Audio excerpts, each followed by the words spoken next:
which is really important in any sort of business. When you first went to Nicaragua, how was it like dealing with the community? Were they very accepting of your goals and you're working with them, or was there any sort of like backlash towards it?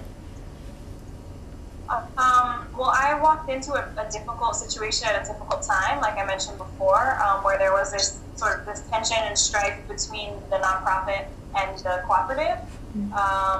And so, because I was from the United States and I spoke English, and I clearly wasn't from Nicaragua, that people automatically associated me with the nonprofit.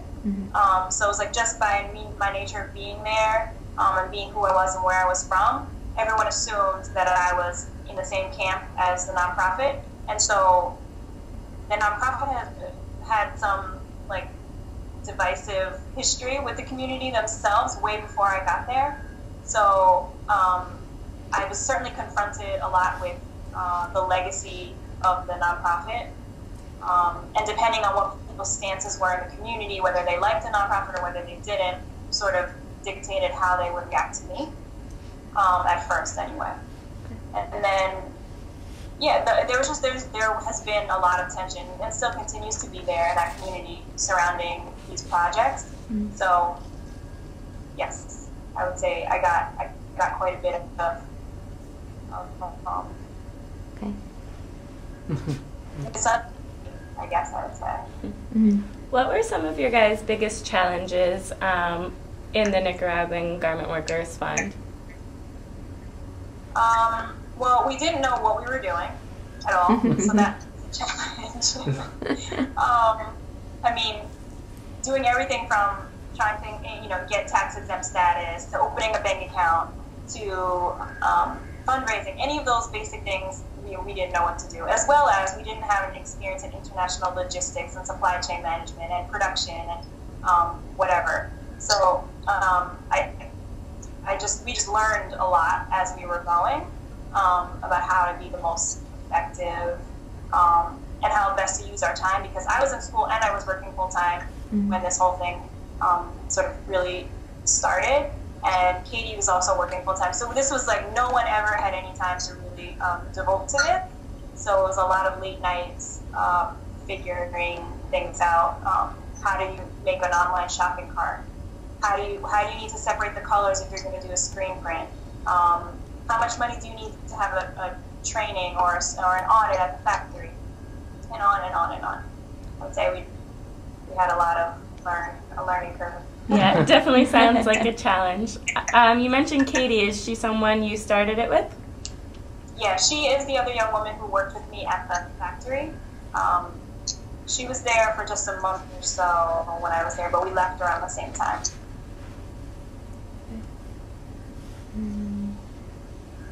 So, the Nicaraguan Garment Workers Fund has a lot of great goals. One of them being sort of a democratic structure, having the workers themselves take a part in, have a say in what they're doing. How does this democratic structure work? Well, this is a topic that's really close to my heart. Since working there, I've done a lot of work with other cooperatives, with our own cooperatives. And I think that they're in terms of justice solutions, I think they're one of the best. And so just put a plug in for worker co-ops in a broader sense. And my humble opinion is that Nicaraguan Garment Workers Fund isn't the alternative that's so great, but really the supporting of these worker-owned and managed businesses. So that to me has a lot of promise as a solution. So basically how it works, and it looks different in different workplaces. At the Nueva Vida Cooperative in particular,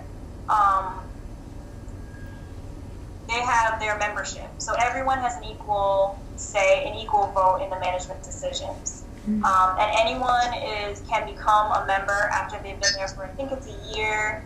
And I think they have to pay a little bit, but not very much. I don't remember. That's changed a couple times. And then within the general membership, they elect a president and a secretary and a whatever else. So there's a little bit of a hierarchy in terms of responsibility, but in terms of voting, everyone gets a vote. And so generally the votes are for big decisions, like, are we going to take out a loan? Are we going to change our name? Things that have to do with the identity of the whole organization. Of course, there's still a line manager who just, tells people how many t-shirt sleeves they need to sew that day, or how many bags they need to make that day, and so on and so forth. But what's really the fundamental difference is that the workers participate in the decisions, and also theoretically they get a share of the profits as well at the end of the year. Very nice. Now, how do wages play a part in this? Like as far as, I don't know, how are wages determined? Yeah, the actual wages there at the factory really vary, especially lately because the economy has been so bad, and there were some laws changed in Nicaragua which made it a little harder for manufacturers, and so they've had a really rough time in the last year or so to keep steady business. Mm-hmm. But when business is relatively steady, no one gets paid less than the minimum wage, obviously, and they want to bring everyone up to more of like a living wage, although that's not always possible. Unfortunately, wages seem to be one of the things that is not necessarily higher than other kinds of factories, and not necessarily the biggest advantage to work for co-op. It can be, but generally speaking, people get paid comparable to other factories. What's different is that they don't have to work excessive overtime. They have a lot more freedom, and they deal less with things like sexual harassment, abuse, and stuff like that. So how has the course kind of gone through the Nicaraguan Garment Workers Fund from where you started it throughout the course it's run through? Sort of like the life cycle of the organization? Yes. It's been a very hard journey. And I guess because it's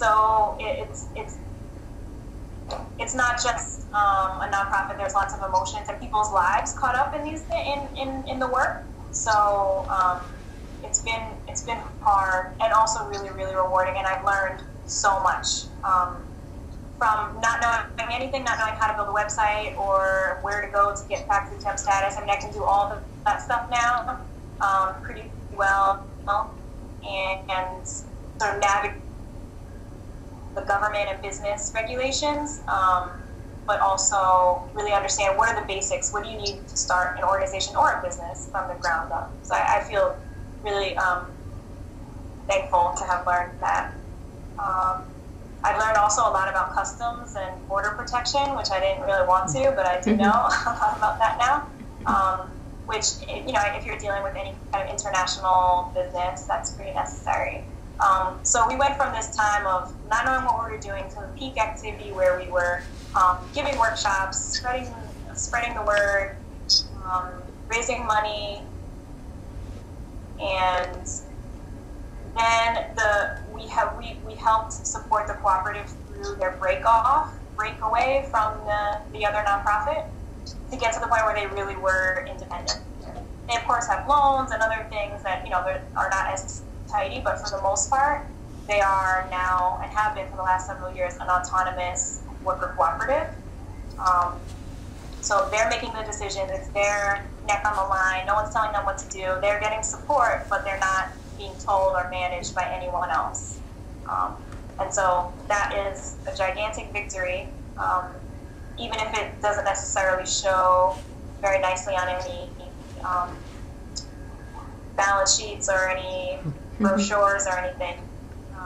It is really rewarding to know that we were part of that process. So